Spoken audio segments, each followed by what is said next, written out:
Welcome, everybody, to Dauntless Leadership. If you're here for the first time, we're happy to have you. If you're a repeat listener or viewer, thank you for coming back. And for everyone, please don't forget to subscribe, to share, to download. Make sure your friends know about the podcast if you like it. And now what I'd like to do is welcome Kisha Wynter, an executive coach, author, and speaker with over 20 years of experience inside Fortune 50 companies like GE and Citibank. She partners with senior leaders to strengthen their resilience, to expand their enterprise influence, and help them navigate complex organizational power dynamics. She's coached leaders across 50 different countries and is known for helping high-performing executives surface and dismantle their hidden success inhibitors. These inhibitors are often rooted in legacy patterns that limit their scale, impact, and decision quality. We all have them. Her work enables leaders to build durable influence, scale their leadership capacity, and deliver results at the enterprise level. Welcome, Kisha. Thank you, Lisa, for the wonderful introduction. I'm so happy to be here. I'm happy to have you. And I'm also happy to have found you. I wanted to share with our listeners that as I found Kisha, because actually she has a group that's helping her find podcasts where it makes sense for her to speak and share her knowledge. And they found Dauntless Leadership. Our values are aligned in helping women and all executives become better leaders and in talking about those inhibitors. And I was happy they found me. I didn't even know such a thing existed. And so I'm already learning from Kisha how to do a better job finding guests and also maybe being asked to be a guest on some shared value kind of podcasts. So that was really helpful. I start every podcast, Kisha, with the question about dauntless leadership. What does it mean to you, the word dauntless? Dauntless to me means that you really are unstoppable in moving forward in your vision, your goals, your aspirations for your life. I think a lot of times when people think about being successful, they think that you have no fear at all. Mm-hmm. And the truth is that the very definition, I like to use the word courage, the very definition of courage is taking action despite how we may feel, despite the fear.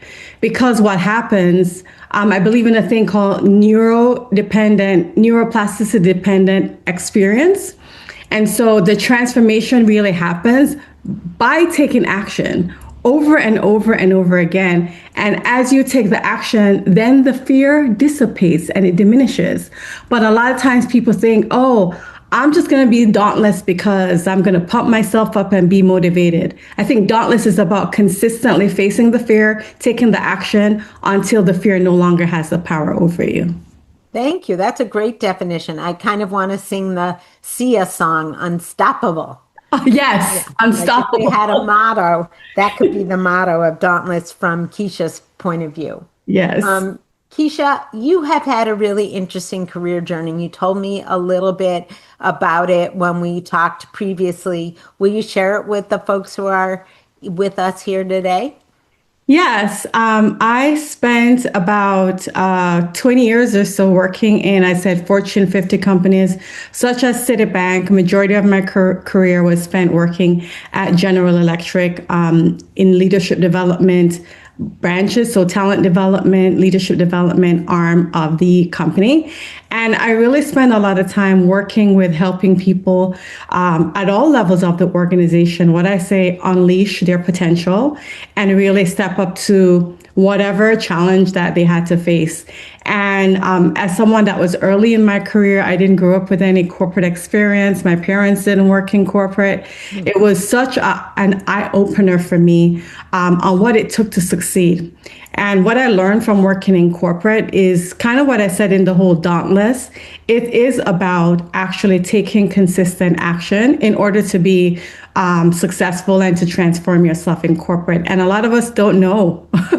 We just don't know what we don't know. And you kind kind of learn on the job and as you go. So that's why I like to work with leaders and executives to kind of open up their eyes and help them accelerate what we had to, probably you and I had to kind of figure out naturally every day. Well, we did have to figure it out. I just recorded a podcast with an author, Daniel Pink, and he was talking about how successful people make a lot of mistakes. And I think you said it right when you said, it's not about the absence of fear.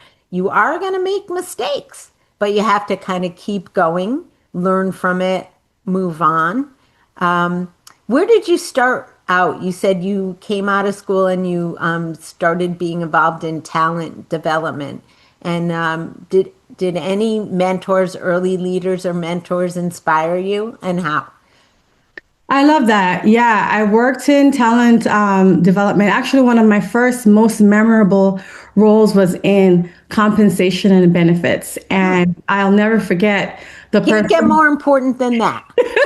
Exactly. Like it was a fundamental. I was kind of right out of college, and it is like one of the core stories of my career because interestingly enough, I had no experience. I had experience in HR, like in the generalist world, but I didn't have any experience in compensation and benefits. So when I interviewed for this job, he kind of recruited me. I interviewed for the job and I got the job and I was so excited. It was my second job right out of college, 2 years in the workforce.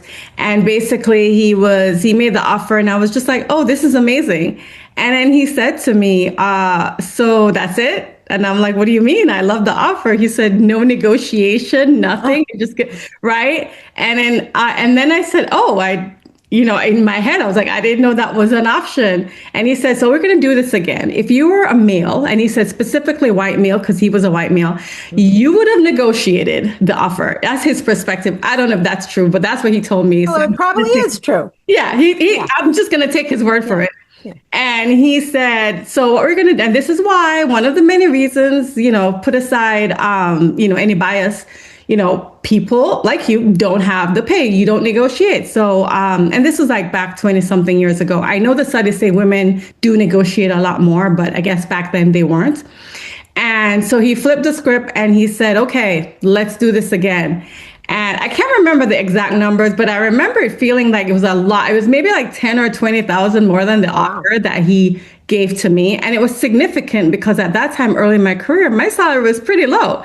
Yeah. And I said, okay. And I said, well, so I did a counter offer and he was like, done. I And love that for yeah. you. So no wonder this is somebody you remember as a great manager. Exactly. I'm like, you put more money in my pocket, but I was like, what a nice and kind and great person. And then years later, I realized really what happened was it was an intern. I transferred from one part of the organization to another. I was actually severely underpaid. Okay. So he did you a favor that you wouldn't even have known. I wouldn't have known. Yeah, I wouldn't have. And thank God he was a person of integrity, but he, basically encouraged me to counter offer. So with the counter offer, he had to go back and get approvals. And then I was approved. But it was an aggressive increase because I was hired at a low salary and I didn't get aggressive increases over the years. So I was already behind. Isn't that always the case that if you stay within the company, you get valued lower than if you come from the outside, even though you've proven yourself within the organization? I always got so frustrated by that. It's like a penalty of being loyal. Yeah, right, exactly. And I think, now people are a lot less loyal and companies are a lot less loyal to their people. But even today, I hear stories about people who they have to leave and come back to get the kind of raise they want to get. And that, what, frankly, that was even more so now, but even was the case then, because I remember us having discussions after that. And he said the same things, like sometimes people just have to leave and come back in order. And I consult with some organizations now, and that's a discussion that some people have. Like, I've left, I've come back, and I've gotten a significant increase because of the move that I made. Crazy. It's crazy. And they've lost out on all that time that you could have been adding value within the organization. But maybe you develop more in your portfolio of skills by leaving. Exactly. And you realize the benefit of leaving and even an environment is you realize you could be successful anywhere. Because a lot of times when people stay in a role or in a company a very long time, which I did, you start to believe it's just like, oh, I don't know if I can make it outside. Like I'm just uniquely talented here, but I don't know if the market is going to value me. And sometimes you actually just have to go out and test it and recognize that, you do have options. And that's one of the reasons people don't negotiate a lot of times, because they don't realize the agency and the options that they have. So we're going to talk a little bit about making sure you get what you deserve. For me, I always counsel job seekers, whether they're recent grads or they're longtime employees, you should do a serious interview every year, even if you love your job. If you go outside, first of all, you stay in practice. Yes. And we all need to stay in practice. And secondly, you see what is your value on the outside versus on the inside. And by going outside, you might learn actually you love where you are more than you thought. You might learn other things about the other organization and realize you have it pretty good. There's a lot of reasons why everybody should do at least one serious interview every year. I'm so aligned to that. I'm in total agreement. I think keeping your eye on the market and recognizing, valuing the organization more that you stay with, but also you might, on the flip side, find another organization that's even more in alignment with where you want to go. So it doesn't mean you have to leave, because I did the same. I interviewed multiple times when I was at GE, but I didn't leave. But it also gave me the courage to come back, even like a decade or more after that conversation. I had the courage to come back after I got my master's degree to say, okay, like now my value based on my experience, based on my education is much higher. So how are you going to compensate me for this? That's, I think, important for people to understand. It's not a bad thing to go back. And sometimes when you go back, you're valued even more. But it's also not a bad thing to look outside, because nobody is loyal to you either. Exactly. And it gives you the confidence. And, studies, I'll throw one thing out. I know that's the case for me, but there's some studies that say that women in particular feel a lot more confident to negotiate when they have data. Mm-hmm. And so whether that data is from your peers telling you what their sometimes people will do that. I had a male peer. More now than ever. Yeah. So if they give you the data and you're like, oh my God, I am like underpaid, that gives you a little bit more confidence. But even if you don't get it internally and you go out externally, and that's happened with me when I got the offer external, I was just like, oh, I could be making $20,000 more. Like I could leave. Mm-hmm. And they matched it. So I ended up staying. I mean, data helps. And I think we're going to talk about differences in how women show their confidence and what it takes to do that in a minute. I want to make sure that I highlight your website and your book, and we will put it up on the YouTube video. But for people who are listening on Apple or Spotify, can you say your website and your name of your book so we'll super it and they'll hear it? Yeah, it's very easy because it's the same. My website is Your Power Unleashed with ed at the end, .org or .com. And my book is Your Power Unleashed, How Savvy Women Use Courage to Get Promoted, Get Paid, and Find Fulfillment. That's the subtitle, but the book is Your Power Unleashed. That is a lot. Get paid. What they're get promoted, worth, get paid, and promoted, and find fulfillment. So let's table the conversation about whether women get promoted as soon as they should, and talk about the general idea behind the book. What inspired you to write it? And what should we take away from it without giving it all away? Because I want people to buy it. Read the book. Yes. So it's hard for me. It would be I think the audiobook, which is going to be out in March, is like 7 hours long. So we don't have 7 hours. We don't have 7 hours. Now, just give us the short summary, because a podcast is usually no more than a half an hour. Exactly. Very short summary. The reason, first of all, I wrote the book is because when I was in corporate, I would see a lot of times people that were brilliant and really good at their jobs, they would get overlooked, right? They would get passed over for promotions. Women, specifically women. Yeah. They would get passed over promotions. They wouldn't receive the reward and the recognition that they deserve. And then on the flip side, The folks that weren't as smart, weren't as brilliant because they knew how to navigate organizational structures very well, they would get the roles. Hmm. And people would be really frustrated and said, I literally did deliver the results. I did all the things, but I'm hitting a glass ceiling. And so in the book, I address two things. I address the internal belief systems. I call them more success inhibitors that stop us from advancing. Fear, lack of courage, the infamous imposter syndrome, which I want to separate from like, okay, yeah, but also sometimes organization make you feel like an imposter. They treat you that way. But then on the flip side, the external piece is like, how do you navigate power structures within an organization or political dynamics to ensure that you don't get passed over and that you are getting rewarded and paid for the work and the value that you actually bring. And so that's the purpose of the book, is really doing the internal work of success and coming up with a strategy to navigate organizational structures so that you can advance. I mean, I love the idea of helping women unleash their power. And I think that it's harder for women in managerial or leadership roles to have the confidence to negotiate, to have the confidence to push for a job that they may not be fully qualified for. I'm not sure exactly why. I don't know if you have thoughts on that. And can you talk a little bit about, if you agree, what should they be thinking about doing?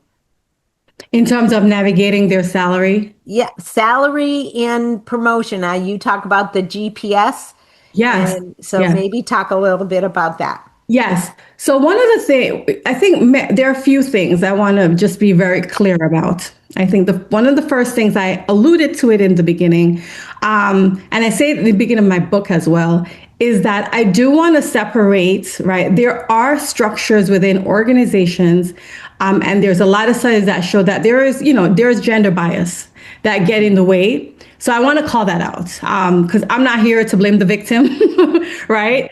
But I'm also about agency, right? In light of the fact that there are different things, like a lot of us, can't afford to leave our job or full-time jobs, and we need to be working in full-time in corporate. And so as a result of that, and knowing that there are obstacles that you can overcome, how can I take my power back? And how can I succeed despite a structure that was not necessarily designed for me to win in? And that's the premise of the book. And so the power piece is really about agency. And so when the world, this is about also being dauntless. When the world and others are not validating you, how do I validate myself to know my worth, to know that I belong, and to not have imposter syndrome? Right. And so there are practices and mindsets around that that I put in the book, right? Around validating yourself, actually keeping track of your success and the results that you've delivered and the impact on the organization, so that when it comes time to articulate yourself for a promotion or a pay increase, you actually have data, right? You're not asking for a favor. I'm bringing results and value to the organization. So I expect to be rewarded based on that value that I'm bringing. And so that is the foundation there. So data helps. I always felt like when I was in a position to negotiate that I didn't, even though I could see what was happening around me, I didn't feel comfortable without numbers. I grew my business 20%. I trained 7 professionals. I collaborated with 3 countries. It still didn't always help, It frankly. did. I watched men get promoted around me and above me who delivered a lot less. And I guess maybe didn't feel like they had to defend themselves or throw those stats out. They just internally felt like they deserved the chance. Whereas I felt like I almost had to do the job, prove I could do the job to be given the chance. And there's even more studies that show that men are rewarded for their potential and women are rewarded for their proven performance, right? So it's not just a feeling, it's real data that you study. And again, in light of that, like, yes, we want organizations to change. And, I actually do work with organizations on culture and different things to help that change. But in light of the fact that many of us are in organization where that's not changing, that's the second piece, right? So I talk about the confidence, feeling good, but the second piece is now, how do you build a board of directors in your company around you that can advocate for you, that can open doors for you that you can't do for yourself? Because a lot of us try to just work really hard and prove ourselves and deliver results, but success doesn't happen in a vacuum. And a lot of men, this is a benefit where that, at least when I was growing up, it might have changed. I don't have kids. Maybe you can tell me from your experience with your kids.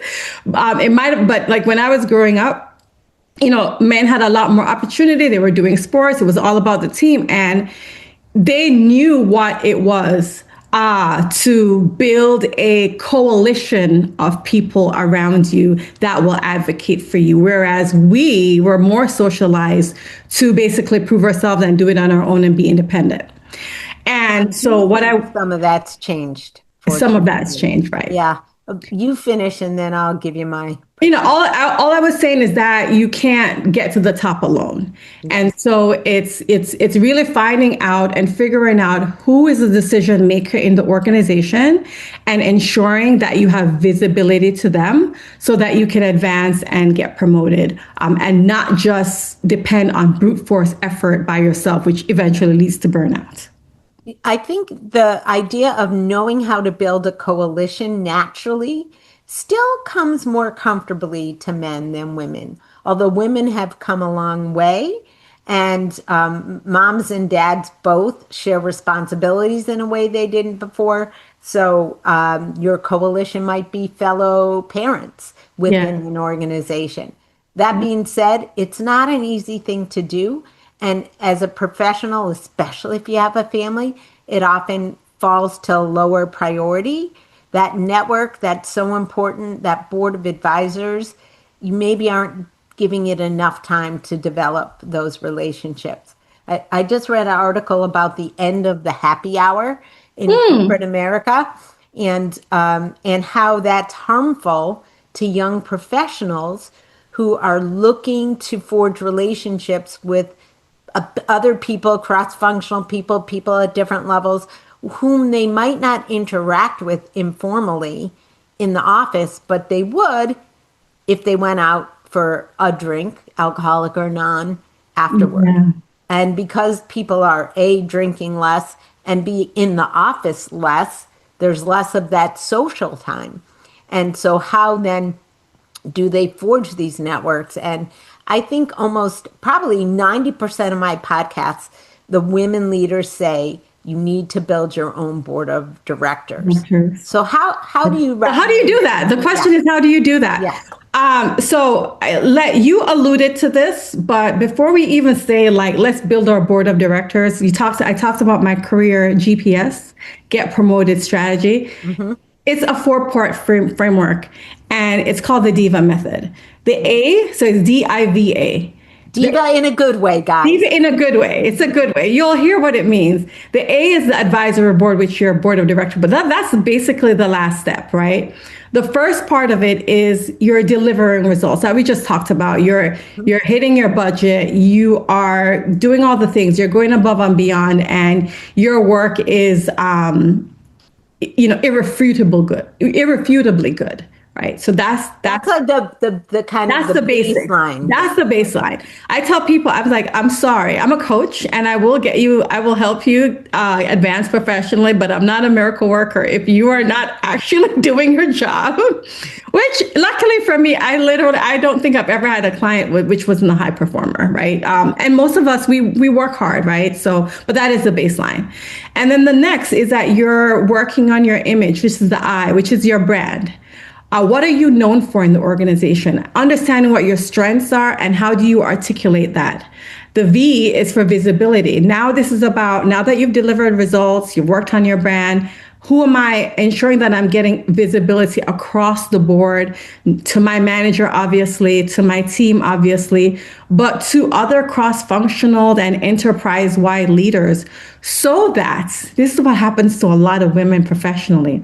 They are well known within their function or with their one manager, and God forbid that manager leaves, Right. Right. then all your eggs were in one basket. Or what's even more common, they don't leave, but you have some situations where the relationship isn't as strong for reasons outside of your control. Like, how have you built relationships around yourself and outside of that person to ensure that it's strong? So that's the visibility piece. And the A is the advisory board, which is your board of directors made of mentors, sponsors, coaches, advocates. And I say, people, two things I'll say: tactical tips to build your board of directors. One, you talk about not having time. Like, a literal tactical tip is to block an hour or two every single week, That's a dedicated, great put it tip. on the calendar. Because if it's not on the calendar, and prioritize it. You cannot cancel it. You only get to change the time. So if Friday doesn't work, then you move it to Thursday. Today's podcast is sponsored by Cited. Do you represent a brand or business wanting to be recommended by AI search like ChatGPT or in AI overviews like Google Gemini? If you're not thinking about this, you should be. Cited's platform can make AI recommend your brand first. Cited helps you show up as the answer to the questions your prospects are asking AI. Find them at youcited.com. That's youcited.com. Or ask me about them. Dauntless is a client too. And of course, if you'd like to sponsor the Dauntless Leadership Podcast in the future, please let me know at lisa@lisa-kent.com. We'd love to feature you. For women in particular, but for everybody, that outreach can be hard. To say, I want to have a virtual conversation with you, I want to get to know you better, even to actually have the guts to say, I need a mentor or a sponsor Yeah, in the it's hard. organization.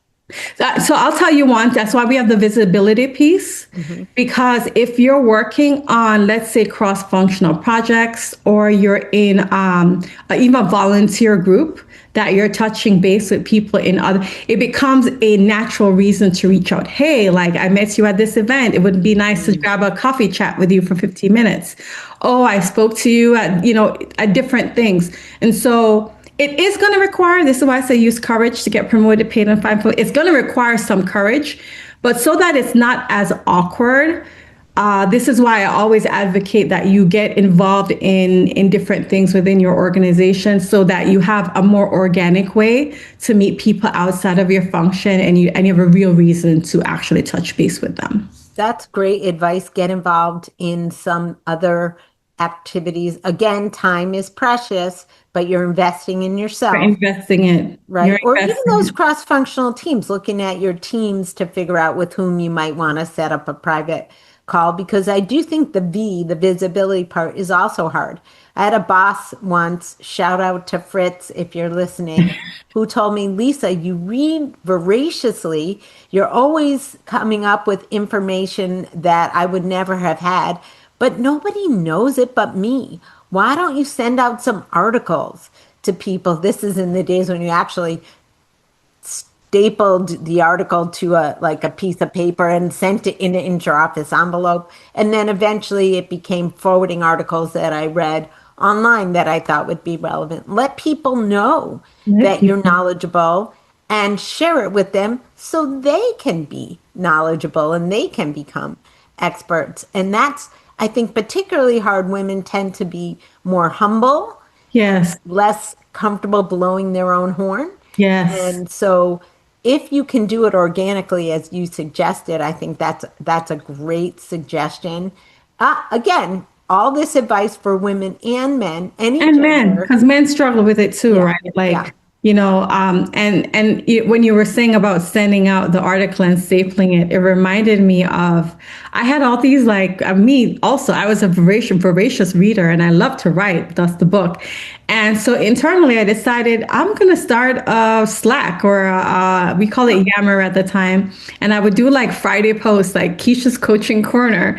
And I was like, I'm just going to post it. I don't know who's reading it. And like, I think after a few months, or organization, CEO of our organization, the most senior leader, he like emails me and forwards one of my posts. It's like, I've been enjoying reading your articles. Oh, that's awesome. Yeah. And that was like, you never know if you're doing quality work and you're exposing yourself, right? You never know who's going to be able to see it and appreciate it. I would have never thought. I was I was an HR person, and I was writing it for the employees that were much more junior than I was, and he was reading it and getting value. So there you go. Everyone needs career coaching. Right? Everybody needs career coaching. But, when you put yourself out there, they know that now you have thought leadership, or they know your expertise, but they won't know if you shrink and you hide.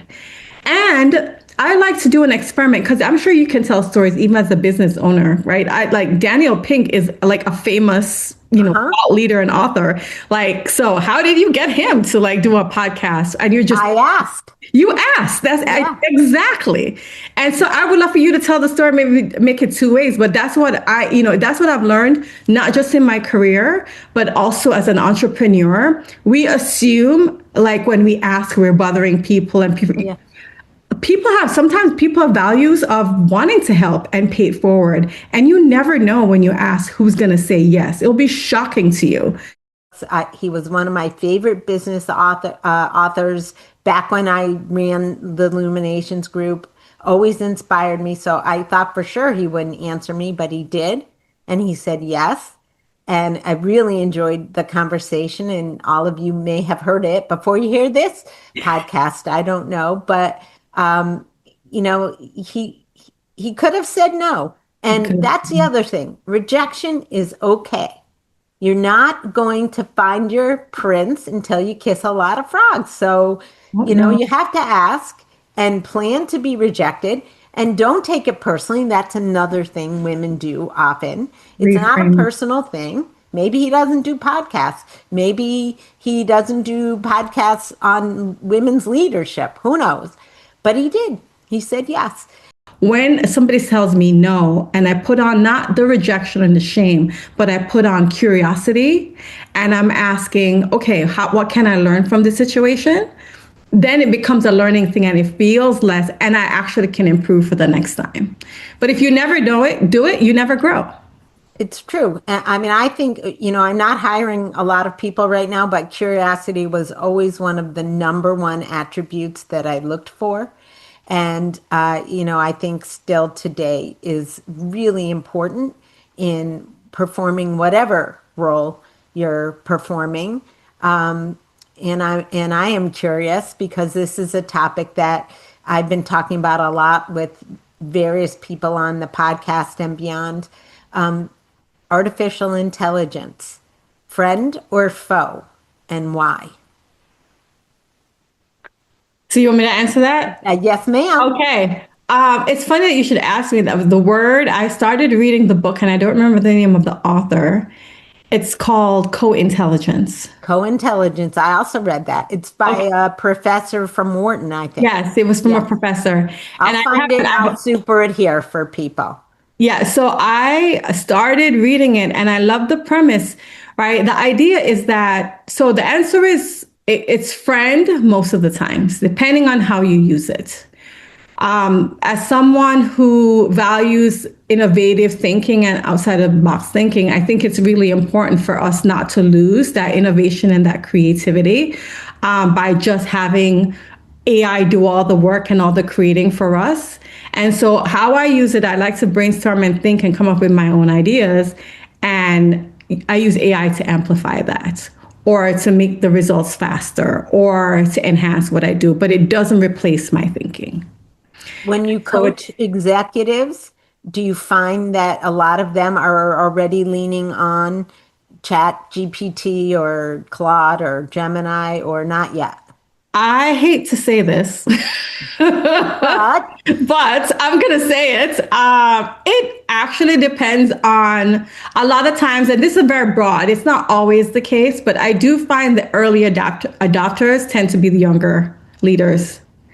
hmm, And then the ones that are like my age or older, like tend to be a little bit more resistant and they'll use it because they have to, but they're not really integrating the usage of it because there's some resistance to it there. So I see a absolutely. mix. I do see a mix, and it also depends on what function the person is. A lot of times, the people that are obviously in the tech area, regardless of their age, they're going to embrace it more as part of their role. But I'm finding like a lot of my finance leaders, a lot of them don't want to use it.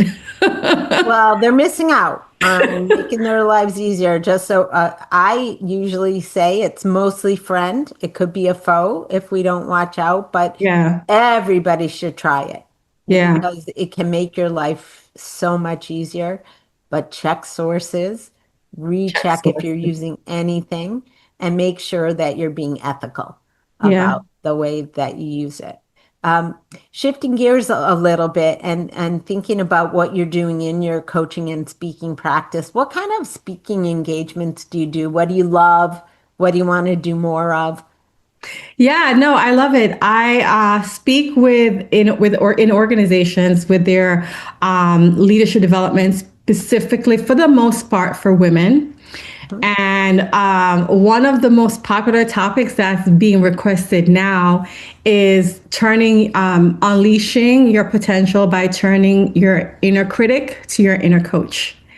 Interesting. Yeah, and it's funny. I had it on. It's been on my list of options for years, but for some reason, when I go to organizations, that's like consistently the past year, almost every talk I've done has Probably been because we're all being so hypercritical right now. It's the way of the world. the weight of the Yeah. world, and so it's like, how do you transform this inner critic, this self doubt, this fear, and how do you coach yourself to success? How do you break out of your negative loops and your negative patterns? So, for example, I give you one example.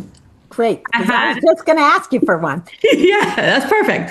I had a leader that I was coaching, and I'm gonna give a male example because I think we've been talking a lot about women, but Yep, like that's fine. men struggle. Everybody wants to be a better leader. Right, everybody wants to be a better leader, and also I want to be clear that men struggle with confidence, imposter syndrome, and all of that, and also at different levels. Because this person was a senior leader in the commercial finance area, and he had this value that he didn't want to step on toes and he didn't want to be too aggressive. I think it was tied to how he was raised. And so Okay. because of that, plus he was introverted, he would go to these meetings with the sales leaders in the company. And working in an organization, this, the salespeople that are bringing all the revenue tend to be more heard, more valued. And so he kind of was viewed as a necessary evil on the commercial team. And in most meetings, he would remain quiet and he would think different things and he would, speak when asked questions, but he wouldn't offer his opinion. And, as we were coaching together, I said, well, what if you spoke up? Like, what if instead of looking at it as being confrontational, you looked at yourself as adding value, like being a composed, direct person, but adding value? And and so that's one of the things I talk about is shifting the inhibiting thoughts or the self-limiting beliefs that stop you from stepping up into your power. And when we shifted that, he had a conversation and it was close to the end of the quarter. And it was crazy because they were going to lose the deal and they weren't hitting the numbers for the quarter. But because as the finance person, he spoke up about how they could structure the deal financially, the client not only closed that specific deal, but they were able to bring on two others and brought in an additional $25 million. I really appreciate that you brought up an introverted person too, because one of the things we talked about earlier is can you succeed as an introvert? It's harder. How do you make yourself visible? How do you make yourself known if it's uncomfortable for you? And in this case, it was about understanding that you are actually adding value by I think sharing your knowledge. Yeah. because introverts, and I consider myself one, don't speak up for the sake of speaking up, right? Hmm. Like it's not like there is this idea of being an empty suit. Like we don't want to be an empty suit. We want to speak up because we're adding value. And the thing that makes introverts strong is that they tend to be quiet and they're paying attention because they're not so busy talking and they're reading the room. You know. Listening is as important, if not more important, than what you have to say.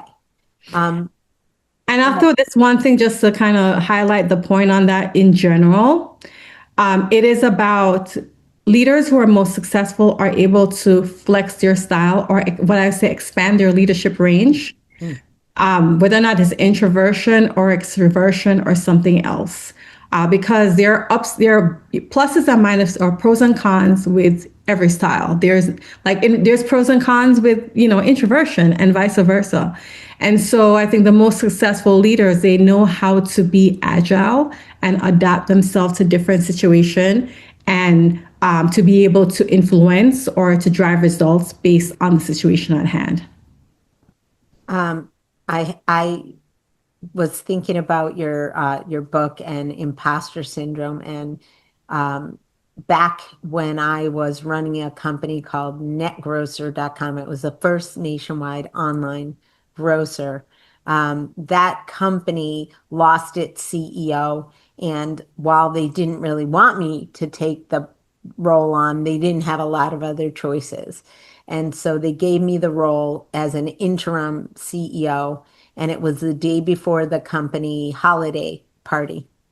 And so everybody shows up at the holiday party, and there's a stage, and I realize they actually are thinking the president of the company is coming up to make some remarks, and that's me.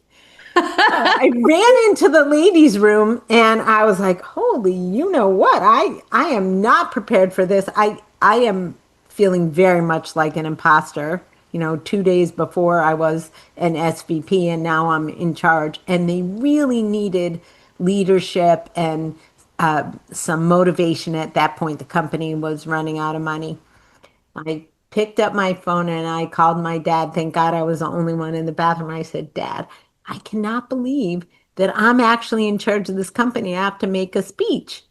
And he said, Well, if you were in that audience, what would you need to hear right now? Mm. That's how you should think about it. And do an informal quick talk, and and talk about what would have been important for you to hear when 2 days ago you were an employee worrying about the future of the organization and the industry. And that's what I did, and it worked out great. And oh, by the way, found out that everybody would have a lot more fun if the president of the company left after her talk instead of hung around. That Yeah. was not the time for me to network. And I learned that again, it's important to read the room, to understand, to have that consumer insight and to know what they needed. But boy, did I have imposter syndrome that day. And, if And you that's a beautiful, I'll say, Lisa, I don't know if you are aware of this, but that is actually one of the most powerful ways to shift fear or imposter syndrome is to focus. I have a whole chapter in my book that talks about values. It Oh, talk about the value that is important to you. So it sounds like contribution, mhm. right, is an important value. That's what I hear from that story. And instead of focusing on being the star of the show and the brilliant one on the stage and performing, what you focused on was the value of contributing and making people feel safer, clearer on the direction, making them feel inspired. And we shifted it from how you perform or how you sound or how you came across to the contribution you wanted to make. That's what shifted you out of imposter syndrome. So Oh, I well, wanted thank to you. highlight that. I do think serving is the best way to lead. Yes. And that's the only way I know how to lead. And I think for those who are listening today, think about how you can serve your team, your group, your little pod of folks, or your big company of Yeah. folks, and that will help you do what you need to do. I didn't ask you, but this is a weird time in the universe for DEI initiatives. And you are not just a woman, but a woman of color. Do you feel like women and women of color are kind of going backward? Because I'm sort of feeling that, even though I've been in the corporate world for 30 plus years. Honestly, I mean, the numbers tell you that. I don't know if you looked at the McKinsey Mhm. study, that every year the women in the workplace report, the numbers are actually going down. That's Um, terrible. Earlier last year, I keep thinking I'm in 2025. Earlier last year, was it the first quarter? They laid off over 300,000 Black women in the workplace were impacted by layoffs. And so, yeah, like we are seeing a backlash, I would say, from DEI, and there is true negative impact, to advancement of women in the workplace. And that is probably why coaching yourself to success Hmm. is a popular topic in organizations and for women Yeah. of all Black backgrounds, because I speak to corporations, so it's Black, white, Latino, Asian, everyone. And it's realizing that the support that you might have been getting, it may not as be as obvious and organic. And so like we've got to validate ourselves, we've got to build our own networks, we've got to like get the sponsor, we've got to like rev it up, because like nobody's coming to save us. I am going to say thank you so much for being with us today, Keisha, and end the podcast the way I always do in the immortal words of my mom, Arlene Barnett. You don't have to know what you want to be when you grow up, just what you want to do next. So stay dauntless, everyone, and we'll see you next time.